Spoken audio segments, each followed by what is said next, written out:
Good afternoon again, everyone. Welcome to another episode of Spilling Tea. I'm your host, Tiffany Daniels.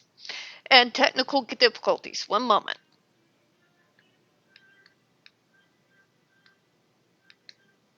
There we go. And obviously, we're getting back to the JRC. But first, a disclaimer and a real brief trigger warning. Disclaimers. Alright, folks, if you're unfamiliar with the Stop the Shocks campaign or the campaign against the troubled teen industry, all pertinent links are right there in the description box, so should you like to deep dive into those subjects on your own, you're definitely able to do so.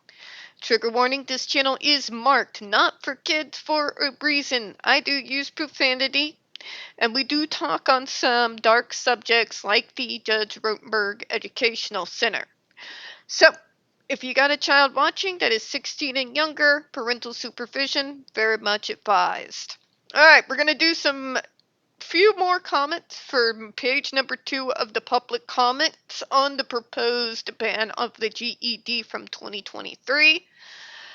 And this is an anonymous person. It says, I think this is an excellent proposal to put into motion. I disagree with using shock collars for animals, and to essentially do the same thing to a human being is inexcusable and inhumane. Put a stop to it immediately. Do you hear that, JRC? That means just because I have a label does not make what you are doing inhumane and barbaric. Okay? Very, very simple concept to understand here. You can't magically change what you're doing to be treatment instead of the torture it is because you changed a word. Alright? The more people wrap their brain around this concept, the better we all are going to be. I'm just saying.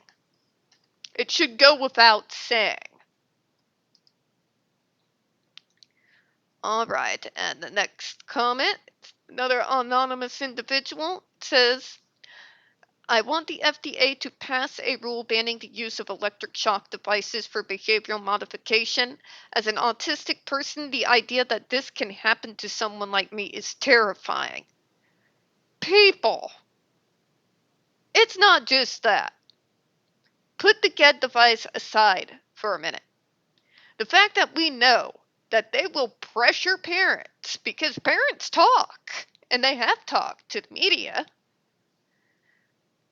that if you do not sign the consent form for your child to go on that device, that they will get the courts involved and take away the custody of your kid to be given to a court-appointed guardian and still put them on the human shock collar. That is in all actuality a thing.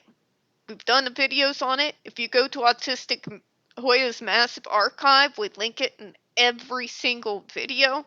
You should be able to pull up that information pretty well. It's actually quite insane what they do. Okay? It's horrific what they do. People who already in enough distress to become aggressive or hurt themselves should not have to face painful punishments. It's inhumane and likely to make the situation worse.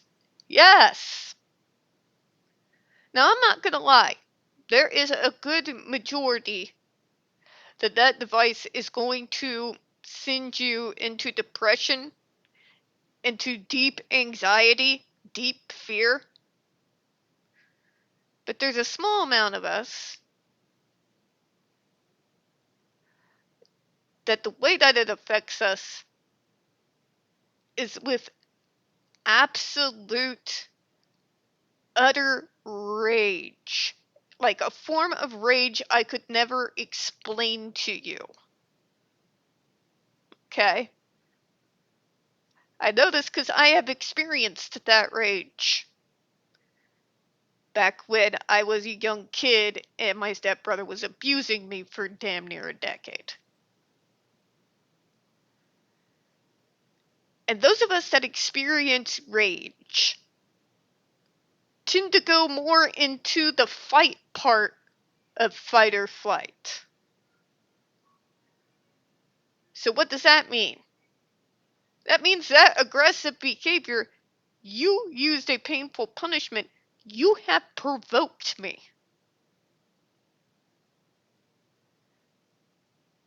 For a select few of us, you just gave the excuse to throw down. Add resentment and anger. It isn't a good thing, folks. And remember, the JRC said some people were able to withstand those shocks and still have those behaviors. So they tried something else and it worked. In spite of all that they fight and tell us that this is the only way, the fact that we know that there are a select few that device cannot stop those behaviors, but indeed make them worse, so they try something else and it works, tells me, as a matter of fact, that the GED device is not a last-ditch resort of anything. Anything. The parents can say it with their full chests all they want to, but we have the JRC's own words. And thankfully we have Autistic Hoya there to capture all of that information and collect all the receipts. You know? Someone who's struggling with harmful behavior not only can recover without the use of electric shock devices, I think they're more likely to recover without it. Because again, folks, the right route does not provide immediate, instant fix results. You may not see a change in 1 year, 2 years, 5, even 6. Each situation is different. And learning how to work with the triggers, and even as you get older, the triggers may change. Or how those triggers impact you and how it causes you to act out may change as you age. You know?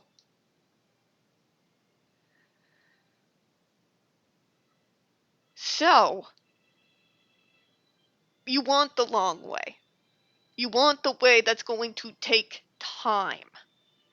Because when it takes time, that's when you know you are with a team and you are inside a treatment program that actually gives a shit about you and wants to help you to improve in such a way that you can go out there and be a positive part in the community, being able to hold a job out in the community and go out and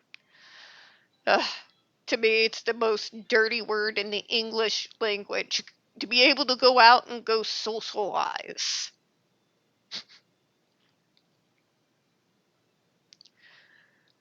I socialize with my own people pretty well, folks. It's just when I say going out and peopling, and I'd rather not, that's more just going out with the general public in a neurotypical world surrounded by neurotypicals who all, some of them out here do stare at me like I'm an exotic zoo animal. Others will approach me out of nowhere, put their arm around me as though we know each other, and say, "Look at you, autistic, getting out of your comfort zone. Way to be awesome." Like, Mother God, shoot me in the face. In the face. Okay? But yeah, sorry. To make my point, things that take longer tend to have far longer lasting results. Let me say that again. Things that take longer, things that take the time to look into the triggers and put in the work, tend to be the type of better changes that have legs. You know what I mean? They're going to stay with you. And even when you do go into a behavior, in my experience, it provides me a roadmap to get back where I was before I freaked out. Which I can tell you is extremely important. My most vulnerable time periods is the 2 hours right after a massive meltdown. That time period is very dangerous. If anyone tries to bring you back to the subject that triggered the meltdown in the first place, it's on like Donkey Kong all over again. So to have something that's like a roadmap that I can work off of to help come down from it within that 2 hour period, that's why I prefer the correct way. You know? Alright, let's go ahead. We'll go back and get into the next comment here. Here we are. Alright, let's go ahead and read this here. It says, I want the FDA to pass a rule banning the use of electric shock devices for behavioral modification.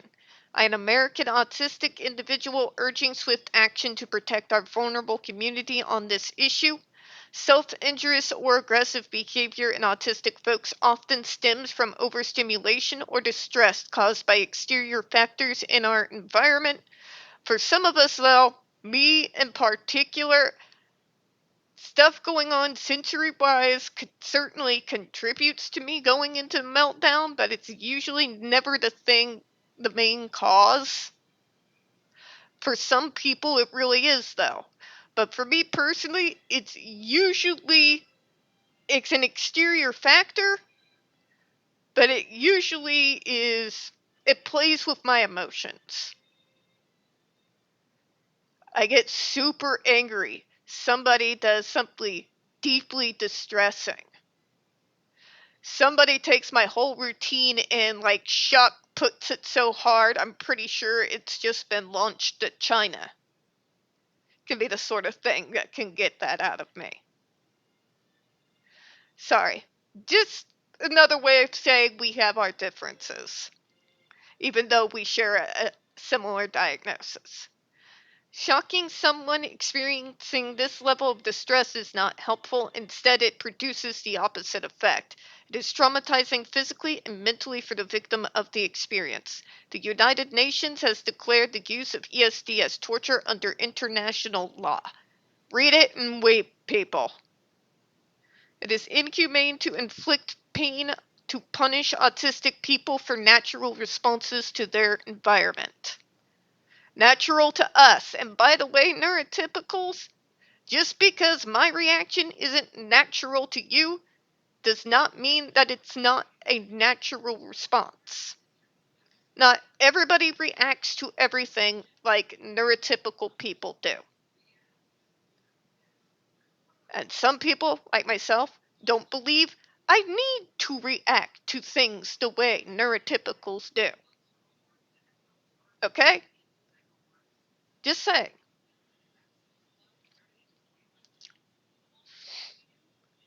Let me go back to where I were. It terrifies me to see behaviors such as hand flapping that I do harmlessly to relieve stress. And remember, I've told you guys about my weird leg shaky thing that drives my mom nuts.